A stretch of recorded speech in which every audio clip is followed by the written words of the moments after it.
Breaking news సాంబార్లో కప్ప present AP hostel విద్యార్థుల్లో ఇదే hot topic.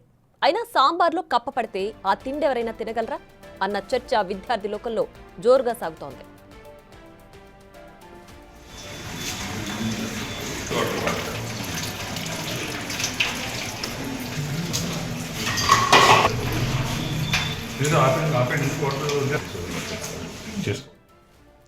Acharya Nagarjuna varsity ladies హాస్టల్లో జరిగిన ఈ ఘటన ద్వారా ఒక్కసారిగా క్యాంపస్లో కలకలం రేపింది. అంతేకాక విద్యార్థులు రాత్రిని చూడకుండా హాస్టల్ బయట నిరసన వ్యక్తం చేయడంతో ఈ వార్త దావానంలో వ్యాపించింది. గతంలో కూడా అంతే జర్రొచ్చిందని, ఈ తిండి తినలేకపోతున్నామని, ఎంత మొత్తుకుంటున్నా ఎవరికి పట్టడం లేదని, ఎన్ని కంప్లైంట్లు చేసినా ఉపయోగం ఉండడం లేదని తీవ్ర స్థాయిలో ఆవేదన వ్యక్తం చేస్తున్నారు విద్యార్థులు.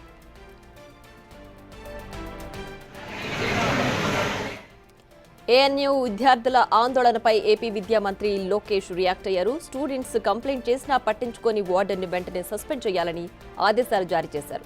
మెస్ కాంట్రాక్టర్ పై కూడా విచారణ చేపట్టాలని ఆర్డర్ పాస్ చేశారు. మంత్రి లోకేష్ ఆదేశాలతో కదిలిన యంత్రాంగం వర్సిటీలో ప్రత్యేక తనిఖీలు చేశారు. ఫుడ్ సేఫ్టీ అధికారులతో పాటు ఆర్డీఓ సైతం తనిఖీ చేశారు. ఉదయం సమయంలో విద్యార్థులకు అందిస్తున్న అల్పాహారాన్ని పరిశీలించిన అధికారులు ఫ్రిడ్జ్ ఓపెన్ చేసి మంచినీటి ఏర్పాట్లు ఎలా ఉన్నాయో చెక్ చేశారు. ఫ్రిడ్జ్లో నలుగు ఉండడాన్ని గుర్తించిన అధికారులు దీనిపై ఆరా తీశారు.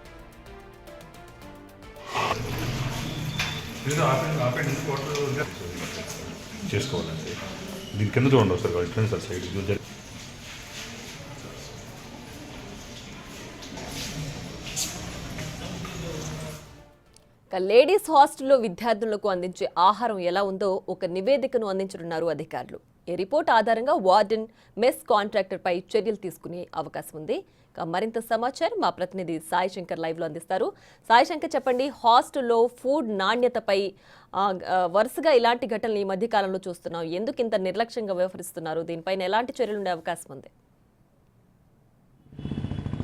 ప్రియా, ప్రధానంగా కూడా రాష్ట్ర వ్యాప్తంగా అనేక ప్రాంతాల్లో, అంటే ఇప్పటి వరకు స్కూల్స్లో మనం ఫుడ్ బాగోపోవటం, వాటిల్లో పురుగులు రావటం, ఇలాంటి పరిస్థితి చూస్తాం. ఎంతో ప్రతిష్టాత్మకంగా ఉన్నటువంటి ఆచార్య నాగార్జున యూనివర్సిటీలోని మహిళల హాస్టల్లో ఒక కప్ప, అంటే వాళ్ళు వేసుకున్నటువంటి ఫుడ్లో ఆ కప్ప రావటం గమనించినటువంటి విద్యార్థులు రాత్రి ఆందోళన చేపట్టడం జరిగింది. ఎందుకంటే గత వారంలో కూడా జెర్రీ అనేది రావడం జరిగింది. దానికి సంబంధించి అధికారులకు ఫిర్యాదు చేసినా కూడా కనీసం పట్టించుకోకపోవడంతోనే రాత్రి తాము వేసుకునేటటువంటి ఫుడ్లో కప్ప రావటం, అదంతా కూడా తినని వారైతే దానిని పారేశారు, తిన్న వాళ్ళంతా కూడా వాంతులు చేసుకున్నటువంటి పరిస్థితి ఉంది. మొత్తంగా మాత్రం విద్యార్థినీలంతా కూడా ఒక్కసారిగా కూడా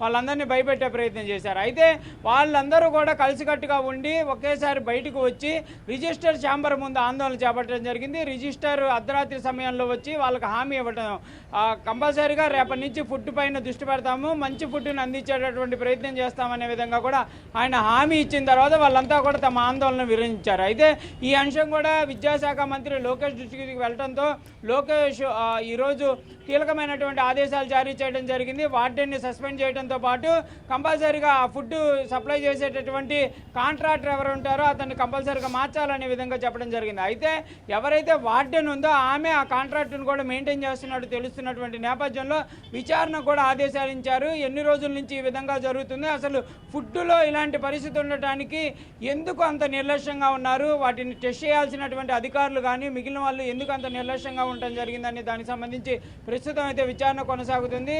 ఉదయం నుంచి కూడా ఫుడ్ అండ్ సేఫ్టీ అధికారులతో పాటు కొంతమంది ఆర్డీఓతో పాటు కొంతమంది అధికారులు అయితే యూనివర్సిటీలో ఉన్నటువంటి ఈ కాంట్రాక్టర్కి సంబంధించినటువంటి వాటన్నిటిని కూడా చెక్ చేస్తున్నటువంటి పరిస్థితి ఉంది. అయితే ఆ చెకింగ్కి వెళ్ళినటువంటి సమయంలో విద్యార్థులకు ఇచ్చేటటువంటి ఫ్రిడ్జ్లో వాటర్ ఏదైతే ఉందో దానిని పరిశీలించగా అది కూడా నురుగ్గా ఉండటాన్ని అధికారులు గుర్తించడం జరిగింది. తీవ్రమైనటువంటి నిర్లక్ష్యం అనేది యూనివర్సిటీలో కనిపిస్తుంది అనే విధంగా కూడా అధికారులు అయితే గుర్తించారు. దీనికి సంబంధించి ఒక నివేదికను కూడా సిద్ధం చేస్తున్నటువంటి పరిస్థితి ఉంది. ఈ నివేదిక అంతా కూడా ప్రభుత్వానికి ఇచ్చినటువంటి నేపథ్యంలో అక్కడ అధికారులకు సంబంధించి కానీ ఆ మార్పులకు సంబంధించి కూడా చర్యలు ఉండేటటువంటి అవకాశాలు ఉన్నట్లు కనిపిస్తుంది. ఏదైనప్పటికీ కూడా యూనివర్సిటీ అనేది ఎంతో ప్రఖ్యాతిగాంచినటువంటి యూనివర్సిటీ అవ్వటం, వేలాది మంది విద్యార్థులు అంటే ఒక్క ఆంధ్ర రాష్ట్రానికి సంబంధించిన వాళ్ళే కాదు, దేశవ్యాప్తంగా ఉన్నటువంటి అనేక ప్రాంతాల నుంచి వచ్చేటటువంటి విద్యార్థులు అక్కడ చదువుకుంటున్నటువంటి పరిస్థితి ఉన్నటువంటి నేపథ్యంలో అలాంటి ఫుడ్ సప్లై చేయడం, కనీసం